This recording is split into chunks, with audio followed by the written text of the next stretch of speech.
نحمده ونصلي على رسوله الكريم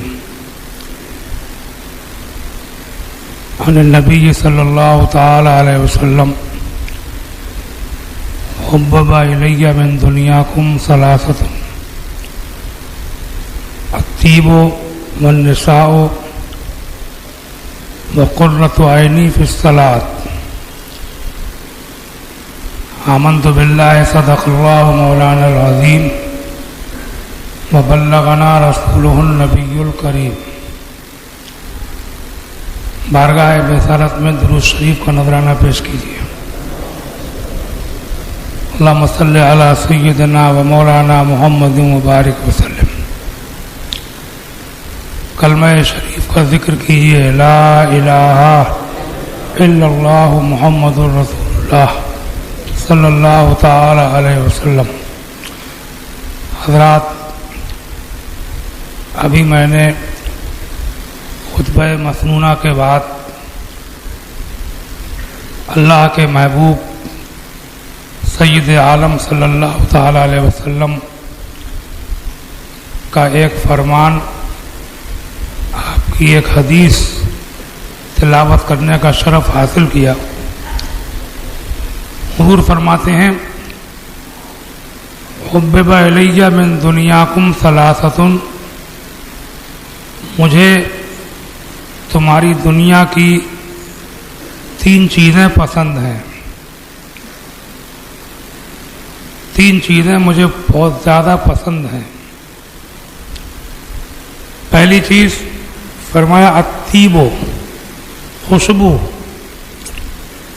النساء، منکوہ عورتیں، وقرۃ عینی فی الصلاۃ، اور میری آنکھوں کی ٹھنڈک نماز میں ہے.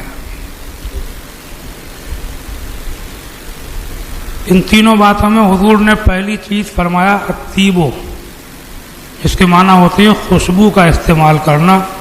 خوشبو، میں مشورہ دوں گا کہ لوگ خوشبو تو لگاتے ہیں،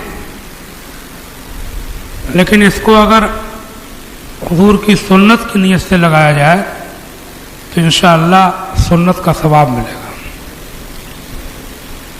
کیونکہ اعمال کا دار و مدار نیت پر ہے.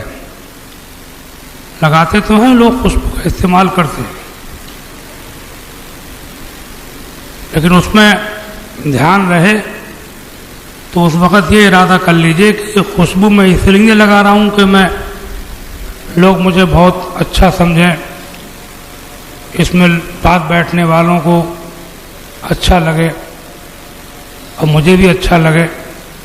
ان سب باتوں کے ساتھ ساتھ آپ دل میں یہ ارادہ کیجئے کہ چونکہ اللہ کے رسول کو خوشبو پسند ہے اس لیے میں خوشبو لگا رہا ہوں. خاص طور سے جمعہ وغیرہ کے دن نہا دھو کر کپڑے پہن کر، عید کے دن اس بات کو دھیان رکھا جائے کہ کسی اچھی خوشبو کا استعمال کیا جائے. اللہ کے رسول صلی اللہ علیہ وسلم کو خوشبو بڑی پسند تھی اور آپ خوشبو کا استعمال فرماتے تھے، یہاں تک کہ آپ جن گلیوں سے گزرتے تھے وہ گلیاں بھی مہک جاتی تھی. اس میں سمجھتا ہوں کہ ظاہری خوشبو نہیں بلکہ آپ کی ذات پاک جو تھی، آپ کا جسم پاک جو تھا وہ خود ایک مکمل خوشبو تھا.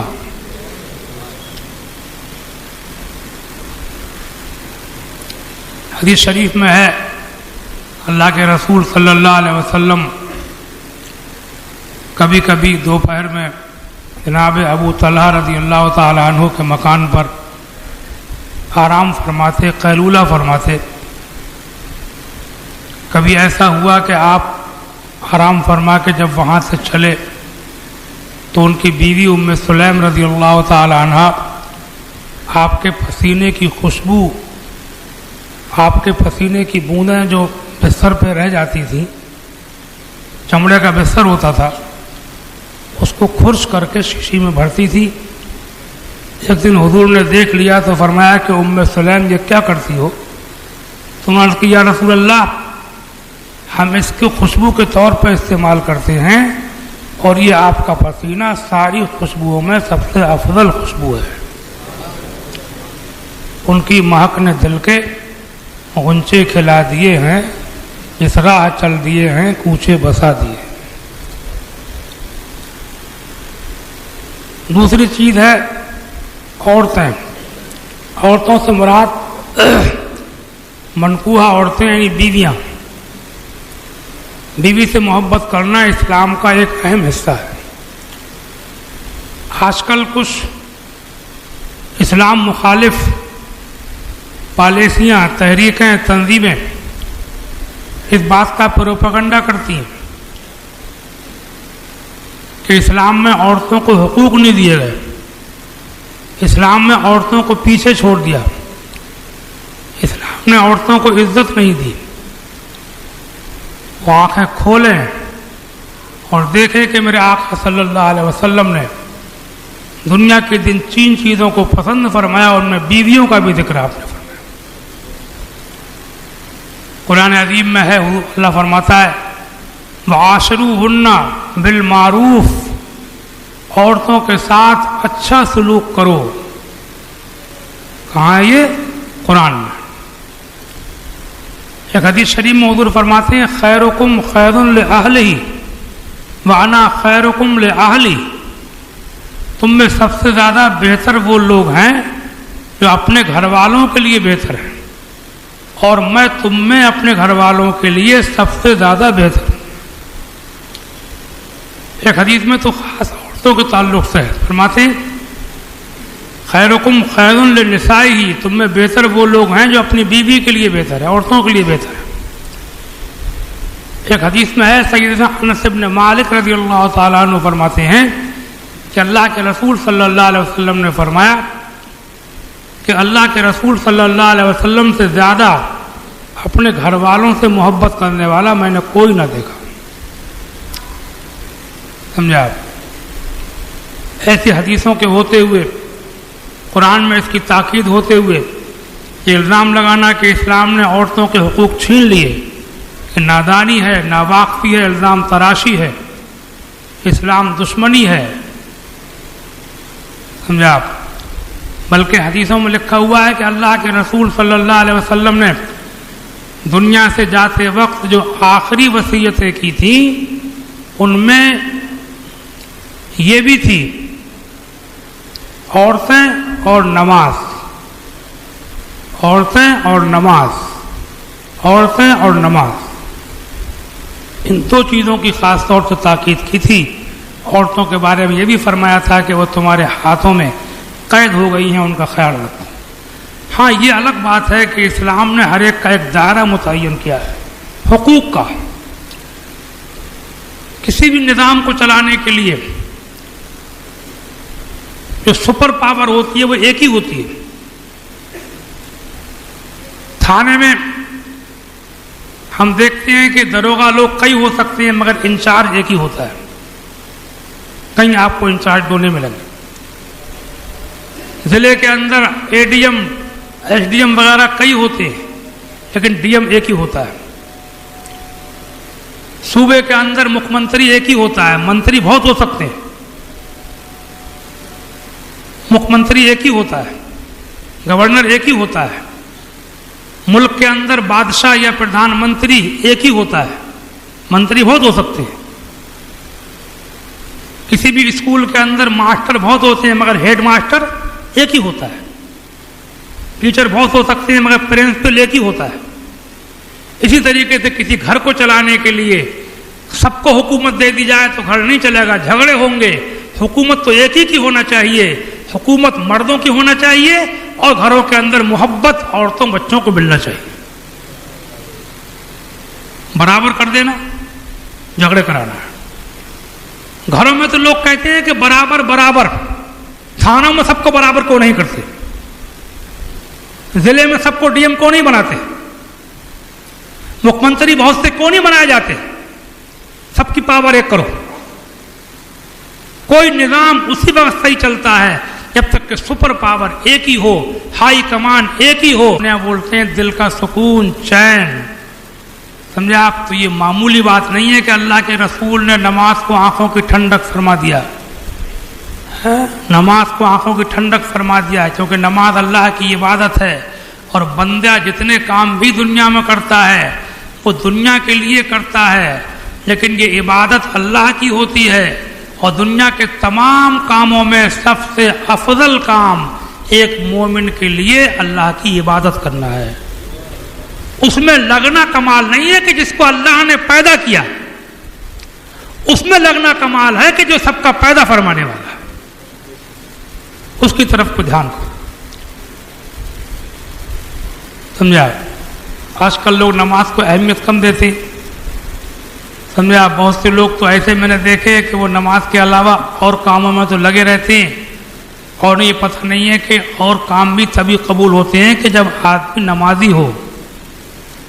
بہت سے جائز کام، نیاز و فاتحہ، درگاہوں پہ جانا، سمجھے آپ، جلسے جلوس کرنا، ان سب کاموں میں دلچسپی لیتے ہیں، نیاز فاتحہ میں دلچسپی لیتے ہیں. ٹھیک ہے، اچھی بات ہے، بہتر ہے، لیکن نماز چھوڑ کر کے کوئی نیک کام بھی قابل قبول نہیں ہے. سب سے پہلا فرض اسلام میں عقیدے کی درستگی کے بعد سب سے پہلی ذمہ داری 5 ٹائم کی نماز کی پابندی کرنا ہے.